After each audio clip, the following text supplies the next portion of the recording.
Hello, good morning, afternoon, night to the presentation of the evidence number 3 of contemporary world of my person, Gabriel Mendez. Topic is transformation of society in regards to the unipolar transition, globalization, digital technology, and the importance of knowledge. Let's continue.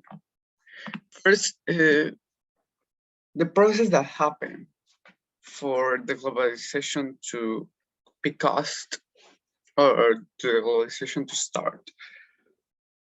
It has been long. It wasn't just 1 day or 2 days. It was a really big period that we can call it from the communism and the Russian Empire. And then we can go on and see those changes. We can see first we have the communism and the reconstitution of the Russian Empire. As we know, in some moment, the history before a lot of countries were republics, a lot of countries were empires, like the Ottoman Empire, the Greek Empire. Here we have the Russian Empire. Russia was able to get more help and was able to get more power in a period. Then we have the War of Asia from 1914 to 1952.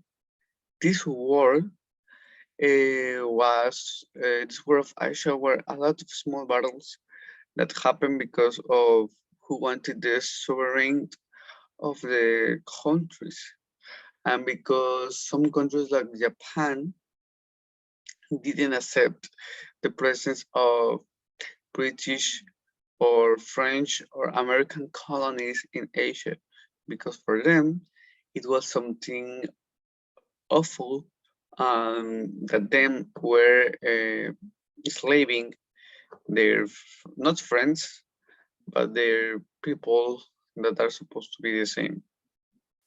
Obviously, Japan started a lot of wars. One of the most famous is the Pacific War, where he got again all of the colonies, but Japan started doing war crimes. Then we have the Cold War. In the Cold War, it is in the War of Asia. In this period, it happened the World War II. After the World War II, we have the Cold War. The Cold War is a period between 1945 and 1989. This period is recognized because of the battles that were never fought, but of the battles that started and finished in a non-violent way, like the propaganda about the communism and the capitalism, like the space race, like the spies, and like the expansion of these ideas. All of this happened, and either United States or USSR wanted to take control of the world using these methods. After this, we have this called decolonization and informal imperialism. What is decolonization? In a lot of time, a lot of countries were colonized by others. As I said, in the Wars of Asia, there were a lot of colonies, British colonies, French colonies, and American colonies, and not only in Asia, in Europe, and mostly in Africa. There were some in Latin America, but there were few. These ideas of liberty started to grow a lot thanks to the Cold War. In the Cold War is the first time that the term globalization is used, because the war is open thanks to the new technologies and the start of the internet. This happened that every country tries to fight for they being having their sovereignty, and a lot of them get them, eliminating the colonizations. But this, every time that a revolution and independence happen, there was a vacuum of power, and this vacuum of power was occupied by imperialists or by dictatorships. And here is where we have the world revolutions. There were a lot of revolutions. Thanks to the Cold War, a lot of countries in Latin America became communist, and sort of way, total, sort of they had totalitarianism, and they have a way of fascism. This happened that in the years that came, a lot of revolutions start to happen against these kind of totalitarian governments, creating a transition to democracy. A lot of countries tried to keep this democracy with a country that were not able to hold it. A lot of Latin American, African countries, Asian countries. And from here we have the emergence of a new global system. The internet was something and at 1989, and the global system started to expand in a way that some countries weren't able to hold it. United States was able, French, United Kingdom, and they got a lot of good things and advantages from this, but countries that were in develop were affected by this.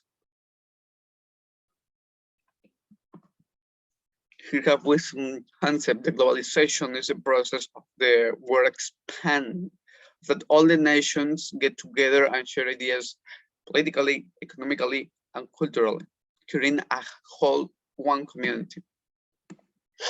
Terrorism is the violence against billions or against a government carried by a statement that influences audience. The unipolar world is a world that is only managed like the earth, the economical sector, the production, the cultural, the social is only controlled by one nation. The digital era is this era that is characterized by the internet. The internet and the technologies that we could consider futurist and we could consider it advanced. It's different. The bet is a technology, but it's not a technology that we tend to consider advanced. Here, why did the globalization emerge? Thanks to the Cold War II, the world started expanding between two ideas, and the world became bipolar world. The delegations or the countries needed a way to expand their ideas. It wasn't just to share it, because they wanted to control all the world with just ideas, not attacks. They needed an effective way to do it, and they started to do it in a lot of media that was open and shared to all of the world. We can add that some of the technologies started to grow, started to happen, like MP3s, like the radios, the TVs, all of these things help to share these ideas. In most cases, what caused the terrorist attacks of 20th century. In Middle East, there has been a war since all time, since more than 1 century, a war for resources, a war for lands, a war between Iranis, Pakistanis, etc., etc., etc. This kind of wars started to expand thanks to globalization, and new countries started to enter. United States was something that entered these battles. We can see it in the Vietnam War, and it wasn't the only presence. France was there, and Britain was there. This caused some terrorist groups to see these countries as something bad and something to attack. So they decided to do this, but it was too because of the colonies and the tried colonizing their countries. How does the end of the Cold War relate with the unipolar world? Well, the Cold War is something really difficult to comprehend in sort of a way, because it wasn't just a battle or a normal war. It was an ideological conflict. and the ideologies of the Soviet Union are still alive. There are still people that believe it. So we couldn't say, they fight, they lose because no one believed in their ideas. No, no, they lose because they had an economical system, a political system that wasn't able to sustain itself because it wasn't refined enough, or they decided to change it and things like that. And it's happened this collapse. This collapse of the Soviet Union gave the imminent win to United States because there was not a foe to fight. And because there was no foe to fight, United States had the lead to get a lot of countries, most of the communist and socialist countries in Latin America started becoming capitalist because of the influence of the United States in the American continent. The ideas of capitalism and socialism started to left in Europe because France and Britain started expanding it, even if they weren't allies from the United States in the Cold War. They wanted to continue expanding this. And a lot of colonies that were communist and socialists started to vanish. Because these colonies started to vanish, there was a vacuum of power that was occupied by totalitarianisms that had capitalism as their way of ruling. How has the digital era influenced today's society? Well, the globalization has been a really great part to the development. From 1980s to the 2020s, there has been a really great advance in technology. Like literally 30 years ago, the first television was created or something like that. Well, the television color was being used, and now there is something called virtual reality. This gap is so small if we can compare it on how the developments of before the digital era started. It's really small. It's really fast, and that is why people say that we live in a fast era, in a fast of that makes you move, that tries to make you act, because the digital era is so full of information, so full of advances, it starts so quickly that influences in sort of good or bad ways. Here we have a video of globalization that I'm going to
So that was a brief explanation of how globalization has impact.